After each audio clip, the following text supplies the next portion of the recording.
Madam আপনি কার কাছে যাবেন? আমি রিফাত স্যারের কাছে যাব।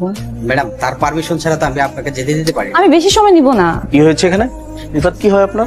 Boyfriend, husband?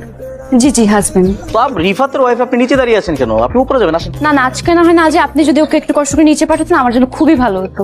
ও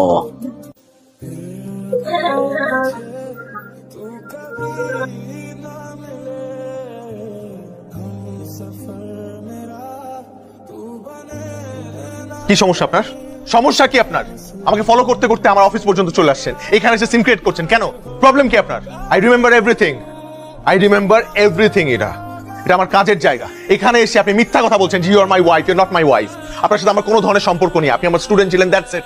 আগেও একবার আমার ক্ষতি করার চেষ্টা করেছিলেন, এখনো আবার ক্ষতি করার চেষ্টা করছেন। ওয়াই? আমি আপনার সাথে কোনো অন্যায় করেছি? কোনো কুপ্রস্তাব দিয়েছিলাম আপনাকে? না দেইনি। কিন্তু আপনি উল্টা আমার ক্ষতি করার চেষ্টা করেছেন। আমার শুনতে হয়েছে আপনার মায়ের কাছ থেকে যে আমার ফ্যামিলি খারাপ, আমার বাবা মা খারাপ। সেদিন আমি কিচ্ছু বলি না, শুধুমাত্র আপনার দিকে তাকিয়ে, কারণ আমার মনে হচ্ছে আপনি ছোট মানুষ, আপনি হয়তো বা না বুঝে এই কাজটা করে ফেলেছেন। But not anymore. আমি এটা ছেড়ে আসছি, এখন আমি একটা নতুন লাইফ লিড করছি। প্লিজ এখানে আমাকে ডিস্টার্ব করবেন না। আমি কখনো আপনার সাথে দেখা করতে চাই না, কথা বলতে চাই না। প্লিজ দয়া করে আপনার এই চেহারাটা আমাকে কখনো আর দেখাবেন না। মনে থাকে যেন আপনার, কখনো আমি আর কখনো আপনার এই চেহারা দেখতে চাই না। তুই আর রিফাত নাকি পার্কে গেছিলি? কে বললো বাবা? আমাদের ড্রাইভার রফিক। কেন গেছিলি বল? এই যে চুপ করে আছে, কি গেছিলি কেন বল না? স্যার আমাকে পার্কে নিয়ে গিয়ে প্রপোজ করেছিল। আসসালামু আলাইকুম স্যার। ওয়ালাইকুম সালাম। স্যার একটা মিনিট দাঁড়ান স্যার, আপনার একটা পার্সেল আছে। স্যার। কে দিল এটা? স্যার আপনার ওয়াইফ রেখে গেছে। আমার ওয়াইফ? জি স্যার।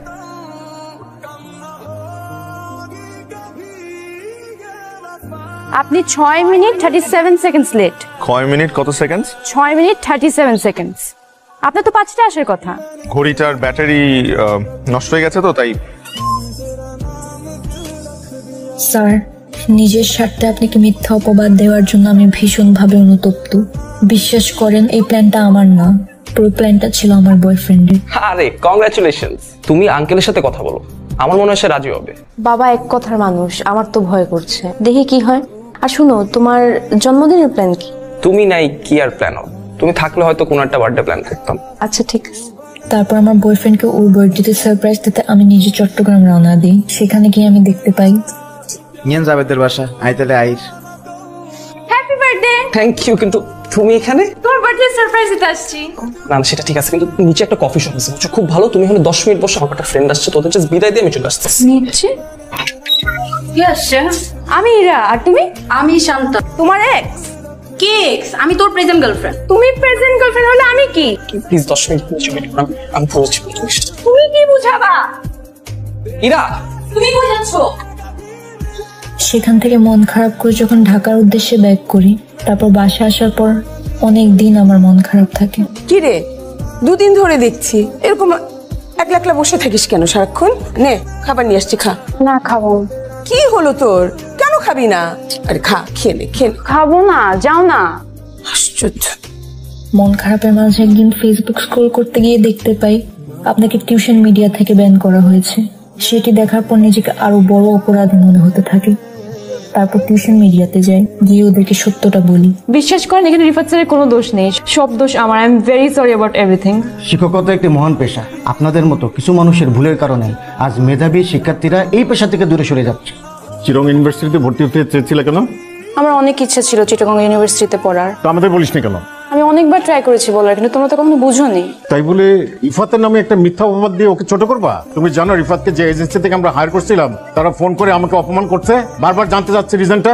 কেন করলো এরকম? অ্যান্সার করো। তোমাদের একটা সমস্যা কি জানো? যে কোনো একটা ঝামেলার মধ্যে পড়লে জাস্ট সাইলেন্ট হয়ে থাকো। আর এই যে তুমি, হ্যাঁ, তোমার আজকাল পেয়ে পেয়ে ওরা সবাই এখন যে যার মতো ইচ্ছা তাই করছে। শোনো, আমার একটা ক্লিয়ার কথা বলে দেই, এই মেয়ে ঢাকা ইউনিভার্সিটিতে পড়তে হবে। আর যদি ঢাকা ইউনিভার্সিটিতে চান্স না পায় তাহলে ওই যে বাসা পাশে ডিগ্রি কলেজ আছে ওইখানে পড়বে। দিস ইজ ফাইনাল, ওকে? বাবার কথা অনুযায়ী ঢাকা ইউনিভার্সিটির এডমিশন টেস্টের জন্য পড়াশোনা স্টার্ট করি। পড়াশোনার ফাঁকে ফাঁকে আপনাকে ফোনে ট্রাই করি। এর একটা কথা মনে রাখবে, পড়ালেখা মানে জীবনের জন্য প্রস্তুতি গ্রহণ করা নয়। এমন ভাবে পড়ো যেন পড়ালেখাই তোমার জীবন হয়ে ওঠে। আপনার দেওয়া উপদেশটা মেনে আমি ঢাকা ইউনিভার্সিটিতে চান্স পেয়েছি। বিশ্বাস করেন স্যার, সেদিন হঠাৎ করে বাসের জানালায় আপনাকে দেখি। এরপর থেকে ফলো করা শুরু করি। আপনাকে বিরক্ত করার কোনো ইচ্ছেই ছিল না আমার। আমি শুধু আপনার কাছে ক্ষমা চাইতে চেয়েছি, এই জন্য কয়েকদিন ধরে আপনাকে বিরক্ত করেছি।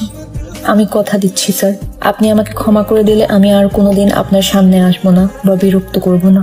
আপনি যদি আমাকে ক্ষমা করে দেন তাহলে আগামীকাল বিকেলে আপনার সাথে আমি দেখা করতে চাই। তুমি আমাকে বলেছিলে যে আমি তোমাকে ক্ষমা করে দিলে তুমি আমার আশপাশে থাকবে না কখনো। জি। আর যদি ক্ষমা না করি তাহলে পাশে পাশে থাকবো। কতদিন? সারা জীবন। Is it a promise? More than a promise.